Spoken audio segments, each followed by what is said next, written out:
BA 6ನೇ semester ಎಲ್ಲ ವಿದ್ಯಾರ್ಥಿಗಳಿಗೆ ಈ ಒಂದು ವಿಡಿಯೋಗೆ ಪ್ರೀತಿಯ ಸ್ವಾಗತ. ಇವತ್ತಿನ ಒಂದು ವಿಡಿಯೋದಲ್ಲಿ ನಾವು ಪೊಲಿಟಿಕಲ್ ಸೈನ್ಸ್ ರಾಜ್ಯಶಾಸ್ತ್ರ ವಿಭಾಗದ DSC 16ರಲ್ಲಿ ಬರುವಂತಹ ಕಂಟಿನ್ಯೂ ಪಾರ್ಟ್ ಯಾವುದು ಅಂದರೆ ಅಧ್ಯಾಯ 4 ತೀವ್ರಗಾಮಿ ರಾಷ್ಟ್ರೀಯವಾದಿಗಳು ಎಕ್ಸ್ಟ್ರೀಮಿಸ್ಟ್ ನ್ಯಾಷನಲಿಸ್ಟ್ಸ್.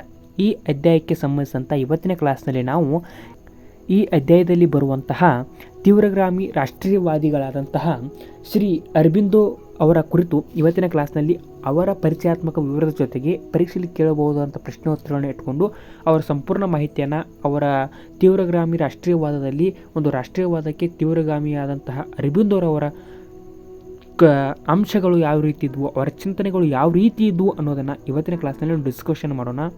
ಅದಕ್ಕಿಂತ ಮುಂಚೆ ನೀವೇನಾದರೂ ಇದೇ ರೀತಿಯ ಡಿಗ್ರಿ 6th ಸೆಮಿಸ್ಟರ್ ಒಟ್ಟಾರೆ ಡಿಗ್ರಿಗೆ ಸಂಬಂಧಪಟ್ಟಂಥ ಕ್ಲಾಸಸ್ಗಳು ಬೇಕಾಗಿದ್ದರೆ ತಪ್ಪು ಚಾನಲ್ಗೆ ಸಬ್ಸ್ಕ್ರೈಬ್ ಆಗಿ ನೋಟಿಫಿಕೇಷನನ್ನು ಆನ್ ಮಾಡ್ಕೊಳ್ಳೋ ಅಂತ ಹೇಳ್ತಾ ಇವತ್ತಿನ ಕ್ಲಾಸ್ನ ಸ್ಟಾರ್ಟ್ ಮಾಡೋಣ ಬನ್ನಿ. ಮೊದಲಿಗೆ ಇವತ್ತಿನ ಕ್ಲಾಸ್ನಲ್ಲಿ ನಾವು ಅರ್ಧ ಭಾಗ ಶ್ರೀ ಅರಬಿಂದೋರವರ ಬಗ್ಗೆ ತಿಳಿದುಕೊಳ್ಳೋಣ. ಅರಬಿಂದೋ ಅವರ ಕುರಿತಾದಂತಹ ಮಾಹಿತಿಯನ್ನು ತಿಳಿದುಕೊಳ್ಳೋದಾದರೆ ಅದರಲ್ಲಿ ಪ್ರಶ್ನೆ ನಂಬರ್ 1, ಅರಬಿಂದೋರವರ ಪರಿಚಯಾತ್ಮಕ ಟಿಪ್ಪಣಿ ಬರೆಯಿರಿ. ಈ ಪ್ರಶ್ನೆಗೆ ಉತ್ತರವನ್ನು ನೋಡೋದಾದರೆ ಶ್ರೀ ಅರಬಿಂದೋ ಪೀಠಿಕೆ ಆಧುನಿಕ ಭಾರತದ ಪುನರುಜ್ಜೀವನ ಹಾಗೂ ರಾಷ್ಟ್ರೀಯವಾದದ ಇತಿಹಾಸದಲ್ಲಿ ಅರಬಿಂದೋ ಘೋಷ್ ಓರ್ವ ವಿಭಿನ್ನ ಚಿಂತಕ. ಭಾರತದ ಸ್ವಾತಂತ್ರ್ಯ ಹೋರಾಟದಲ್ಲಿ ಸಕ್ರಿಯವರಾಗಿದ್ದ ಅರಬಿಂದೋರನ್ನು ತೀವ್ರಗಾಮಿ ನಾಯಕರಲ್ಲಿ ಒಬ್ಬರೆಂದು ಪರಿಗಣಿಸಲಾಗುತ್ತದೆ. ಅರಬಿಂದೋರು ಯುರೋಪಿಯನ್, ಪಾಶ್ಚಿಮಾತ್ಯ ಹಾಗೂ ಏಷ್ಯಾದ ಪೌರಾತ್ಯ ವಿಚಾರಗಳನ್ನು ಸಂಯೋಜಿಸಿಕೊಂಡು ತಮ್ಮ ವ್ಯಕ್ತಿತ್ವವನ್ನು ರೂಪಿಸಿಕೊಂಡಿದ್ದರು. ಒಂದೇ ಮಾತರಂ, ಯುಗಾಂತರ, ಕರ್ಮಯೋಗಿ ಹೆಸರಿನ ಪತ್ರಿಕೆಗಳ ಮೂಲಕ ತಮ್ಮ ತೀವ್ರಗಾಮಿ ರಾಷ್ಟ್ರೀಯವಾದದ ವಿಚಾರಗಳನ್ನು ಪ್ರತಿಪಾದಿಸಿ ಜನರ ಜಾಗೃತಿಗೆ ಮುಂದಾಗಿದ್ದರು. ಬ್ರಿಟಿಷ್ ಆಳ್ವಿಕೆಯ ವಿರುದ್ಧ ಉಗ್ರಗಾಮಿ ಚಟುವಟಿಕೆಗಳಿಗೆ ಪ್ರೇರಣೆ ನೀಡಿದ ಆರೋಪಕ್ಕೆ ಗುರಿಯಾದ ಅರಬಿಂದೋರು ಅಲಿಪುರ್ ಪಿತೂರಿ ಪ್ರಕರಣದಡಿ ಬಂಧಿತರಾದರು. ಋಣಾತ್ಮಕ ಪ್ರತಿಭಟನೆಯ ಮೂಲಕ ಬ್ರಿಟಿಷರ ಆಡಳಿತಕ್ಕೆ ತಡೆಯೊಡ್ಡುವುದು ಅವರ ನಿಲುವಾಗಿತ್ತು. ಈ ಹಿನ್ನೆಲೆಯಲ್ಲಿ ಅರಬಿಂದೋರವರು ದೇಶಭಕ್ತಿ ಕವಿ, ರಾಷ್ಟ್ರೀಯವಾದಿ, ಪ್ರಭಾವಿ ಹಾಗೂ ಮಾನವೀಯತೆಯ ಪ್ರೇಮಿ ಎಂದು ಬಣ್ಣಿಸಲ್ಪಟ್ಟಿರುವರು. ಮುಂದುವರೆದು ಅರಬಿಂದೋರವರ ಸಂಕ್ಷಿಪ್ತ ಪರಿಚಯ, ಬ್ರೀಫ್ ಇನ್ಫಾರ್ಮೇಷನ್ ಆಫ್ ಅರಬಿಂದೋ.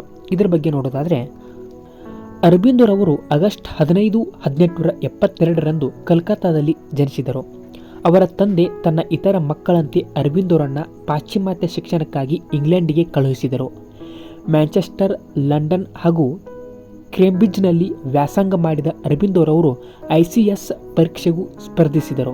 ಆದರೆ ಭಾರತೀಯರನ್ನು ಕುರಿತಂತೆ ಬ್ರಿಟಿಷರ ಧೋರಣೆಯಿಂದ ಬೇಸತ್ತು ಅವರ ಕೈಯಲ್ಲಿ ಸೇವೆ ಸಲ್ಲಿಸಿದಿರಲು ನಿರ್ಣಯಿಸಿ ಕುದುರೆ ಸವಾರಿ ಹಂತದಲ್ಲಿ ತಾವೇ ಅನುತ್ತೀರ್ಣರಾದರು.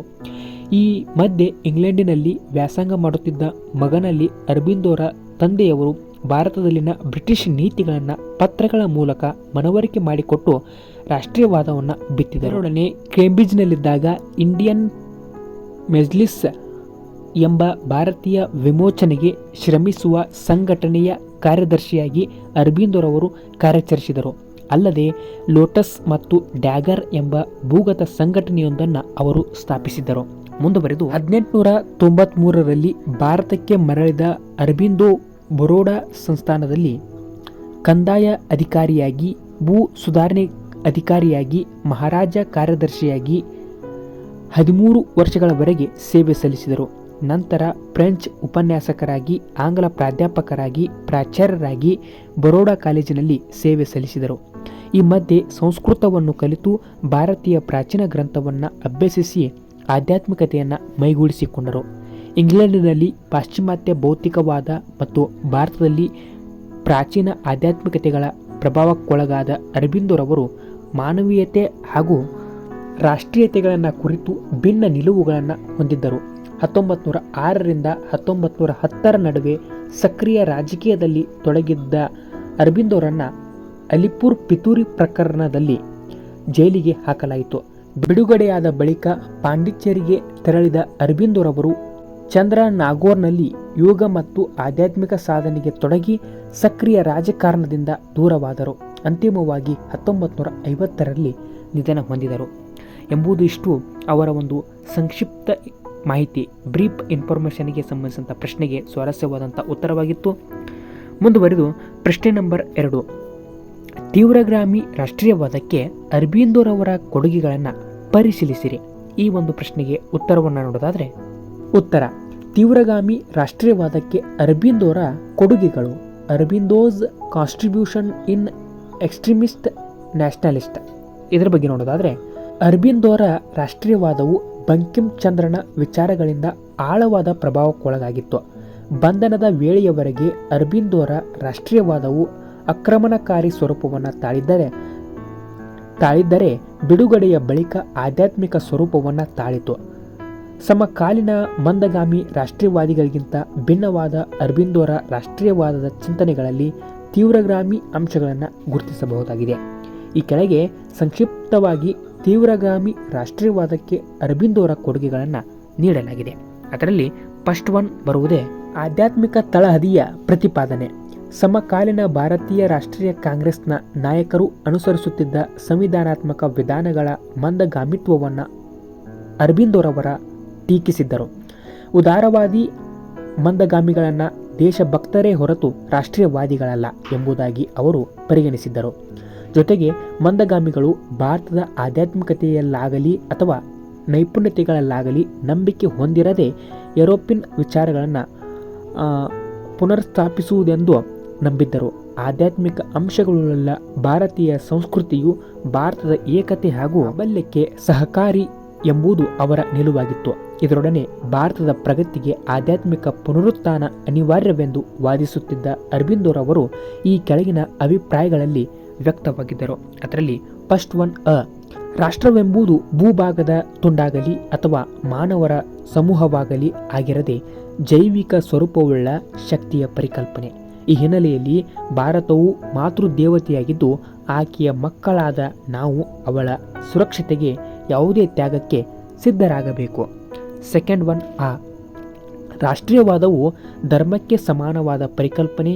ಹೀಗಾಗಿ ರಾಷ್ಟ್ರಕ್ಕೆ ವ್ಯಕ್ತಿ ಮಾಡುವ ಸೇವೆಯು ಆತನ ಪವಿತ್ರ ಧಾರ್ಮಿಕ ಕಾರ್ಯವೆನಿಸುತ್ತದೆ.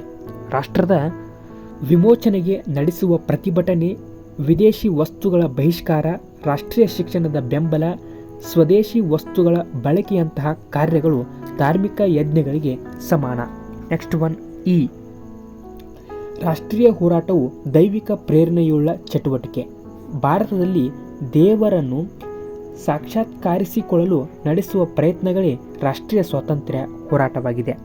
ನೆಕ್ಸ್ಟ್ ರಾಷ್ಟ್ರವು ವ್ಯಕ್ತಿಯಂತೆ ಆತ್ಮವನ್ನು ಹೊಂದಿದ್ದು ವ್ಯಕ್ತಿಯ ದೇಹ, ರಚನೆ, ಬೆಳವಣಿಗೆ, ಅವಸಾನದಂತಹ ಗುಣಗಳನ್ನು ರಾಷ್ಟ್ರವು ಪಡೆದಿರುತ್ತದೆ.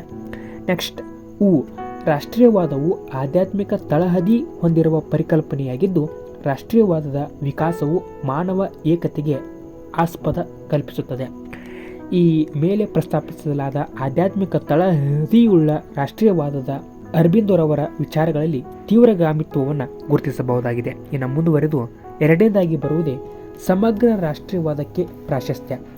ಅರಬಿಂದೋರವರು ಮಂದಗಾಮಿಗಳಂತೆ ಸೀಮಿತ ಸ್ವರೂಪದ ರಾಷ್ಟ್ರೀಯವಾದವನ್ನು ಪ್ರತಿಪಾದಿಸದೆ ಸಮಗ್ರ ಸ್ವರೂಪವುಳ್ಳ ರಾಷ್ಟ್ರೀಯವಾದವನ್ನು ಪ್ರತಿಪಾದಿಸಿದ್ದರು. ಅವರ ಅಭಿಪ್ರಾಯದಲ್ಲಿ ರಾಜಕೀಯ ಮತ್ತು ಆರ್ಥಿಕ ಹಿತಾಸಕ್ತಿಗಳು ಮಾತ್ರವಲ್ಲದೆ ಅನ್ಯ ಅಂಶಗಳು ಸಹ ರಾಷ್ಟ್ರೀಯವಾದದಲ್ಲಿ ಸಮ್ಮಿಲನಗೊಳ್ಳುತ್ತವೆ. ಅರಬಿಂದೋರವರು ಸಾಮಾಜಿಕ, ಸಾಂಸ್ಕೃತಿಕ, ಆಧ್ಯಾತ್ಮಿಕ ಆಯಾಮವುಳ್ಳ ಸಮಗ್ರ ರಾಷ್ಟ್ರೀಯವಾದದ ಚಿಂತನೆಗಳನ್ನು ಪ್ರತಿಪಾದಿಸಿದ್ದರು. ಹೀಗೆ ಅರಬಿಂದೋರವರ ರಾಷ್ಟ್ರೀಯವಾದವು ಸಮಗ್ರತೆಯ ಬೆಳಕಿನಲ್ಲಿ ತೀವ್ರಗಾಮಿ ಸ್ವರೂಪವನ್ನು ಮೈಗೂಡಿಸಿಕೊಂಡಿದ್ದುದು ಸ್ಪಷ್ಟವಾಗುತ್ತದೆ. ಇನ್ನು ಮುಂದುವರೆದು ಮೂರನೇದಾಗಿ ಬರುವುದೇ ಪೂರ್ಣ ಸ್ವರಾಜ್ಯಕ್ಕೆ ಬೆಂಬಲ. ರಾಷ್ಟ್ರವೊಂದರ ನೈಜ ಶಕ್ತಿ ಹಾಗೂ ಸಾಮರ್ಥ್ಯವನ್ನು ವಸಾಹತು ಪ್ರಭಾವದ ಮಧ್ಯೆ ಮರುಸ್ಥಾಪಿಸಲು ರಾಷ್ಟ್ರೀಯ ಸರ್ಕಾರ ಅಗತ್ಯವೆಂದು ಅರಬಿಂದೋರವರು ನಂಬಿದ್ದರು.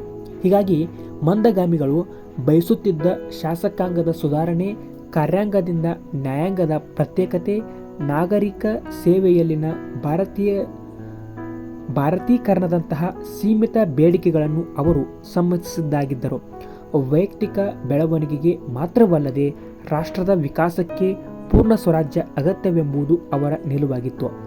ವಿದೇಶಿ ಸರ್ಕಾರವು ತನಗೆ ವಿಧೇಯವಾಗಿರುವ ವರ್ಗದವರ ಹಿತಾಸಕ್ತಿಯನ್ನು ಮಾತ್ರ ರಕ್ಷಿಸಿ ಜನಸಾಮಾನ್ಯರನ್ನು ನಿರ್ಲಕ್ಷಿಸುವುದೆಂಬುದು ಅವರ ಅನುಭವವಾಗಿತ್ತು. ಈ ಹಿನ್ನೆಲೆಯಲ್ಲಿ ತೀವ್ರಗಾಮಿ ರಾಷ್ಟ್ರೀಯವಾದದ ಸಂಕೇತವಾದ ಪೂರ್ಣ ಸ್ವರಾಜ್ಯವನ್ನು ಅರಬಿಂದೋರವರು ಬಯಸಿದ್ದರು.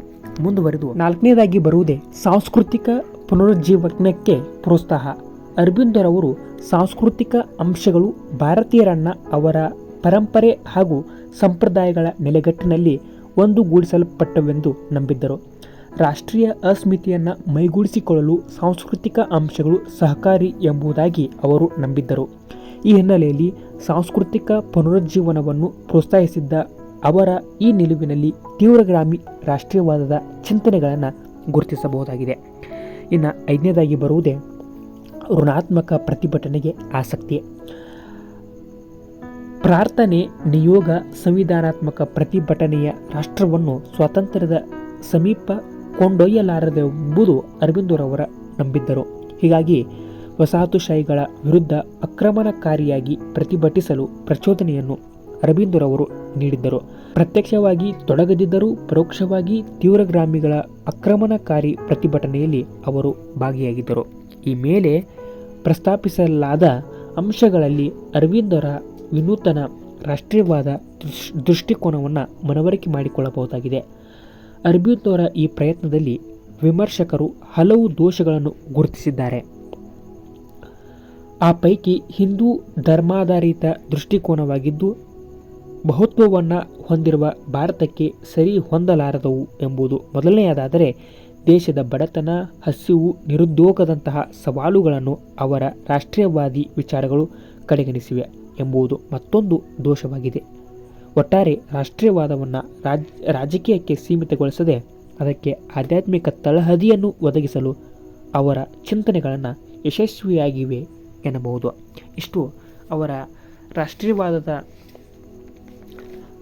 ತೀವ್ರಗಾಮಿ ಚಿಂತನೆಗೆ ಅಂಶಗಳು ಸ್ವಾರಸ್ಯವಾಗಿ ಡಿಸ್ಕಷನ್ ಆಗಿದೆ ಅಂತ ಹೇಳುತ್ತಾ, ಇದೇ ರೀತಿ ಮುಂದಿನ ಕ್ಲಾಸ್ನಲ್ಲಿ ಮತ್ತೆ ಇದರ ಮುಂದುವರೆದ ಭಾಗ ಮತ್ತೊಬ್ಬ ಚಿಂತಕರಾದಂತಹ ಬಾಲ್ ಗಂಗಾಧರ್ ತಿಲಕ್ ಅವರ ಬ್ರೀಫ್ ಇನ್ಫಾರ್ಮೇಷನ್ ಮತ್ತು ಅವರ ರಾಷ್ಟ್ರೀಯವಾದ ಚಿಂತನೆಗಳನ್ನು ಮುಂದಿನ ಕ್ಲಾಸ್ನಲ್ಲಿ ಡಿಸ್ಕಷನ್ ಮಾಡೋಣ ಅಂತ ಹೇಳ್ತಾ, ಅಲ್ಲಿವರೆಗೂ ಎಲ್ಲರಿಗೂ ನಮಸ್ಕಾರ. ಜೈ ಹಿಂದ್, ಜೈ ಕರ್ನಾಟಕ ಮಾತೆ.